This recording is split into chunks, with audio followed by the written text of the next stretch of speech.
बिहार के लोग अब नए साल के स्वागत की तैयारी में जुट गए हैं। अगले साल राज्य में विधानसभा चुनाव होने वाला है। इसके पहले गुजरने वाले साल की भी समीक्षा होने लगी है।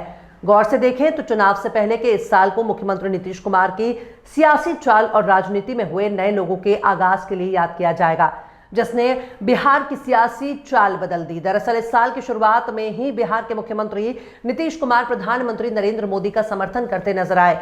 जनवरी में सियासी चाल चलते हुए वो 17 महीने चली महागठबंधन की सरकार से बाहर हो गए और एनडीए में चले गए। इसके बाद उन्होंने भाजपा के सहयोग से सरकार बनाने का दावा पेश किया और 28 जनवरी को 9वीं बार मुख्यमंत्री पद की शपथ ली।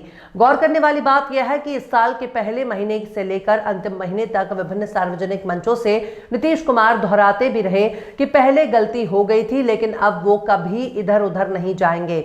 हालांकि समय समय पर उनके फिर से महागठबंधन में शामिल होने के कयास लगते रहे हैं और खूब चर्चा भी होती रही है।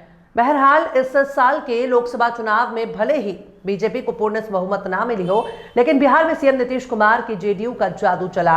पार्टी गठबंधन में 16 सीटों पर चुनाव लड़ी और 12 सीटों पर सफल रही। पार्टी का स्ट्राइक रेट करीब 80% रहा और वो बीजेपी की सबसे बड़ी सहयोगियों में से एक बनी, जिसका असर साफ तौर पर दिखा।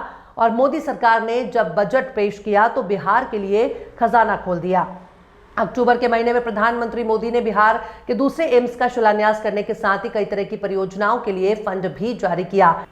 इस साल हुए लोकसभा चुनाव में भोजपुरी अभिनेता पवन सिंह, राजद अध्यक्ष लालू यादव की पुत्री रोहिणी आचार्य और बिहार के मंत्री अशोक चौधरी की पुत्री शांभवी चौधरी ने भी बिहार की सियासत में एंट्री की। रोहिणी आचार्य ने सारण और सिंह ने कराकाट से चुनावी मैदान में उतरकर खलबली मचा दी। ये दोनों चुनाव नहीं जीत सके, लेकिन कराकाट में पूर्व केंद्रीय मंत्री उपेंद्र कुशवाहा को भी हार का मुंह देखना पड़ा। हालांकि शांभवी चौधरी समस्तीपुर से सांसद बन गई हैं। यही नहीं, इस लोकसभा चुनाव में एनडीए में लोजपा रामविलास को 5 सीटें दी गई थी, लेकिन उनके चाचा और पूर्व केंद्रीय मंत्री पशुपति पारस की पार्टी राष्ट्रीय लोजपा को एक भी सीट नहीं मिली। लोजपा रामविलास ने मौके का लाभ उठाते हुए सभी 5 सीटों पर जीत का परचम लहराया।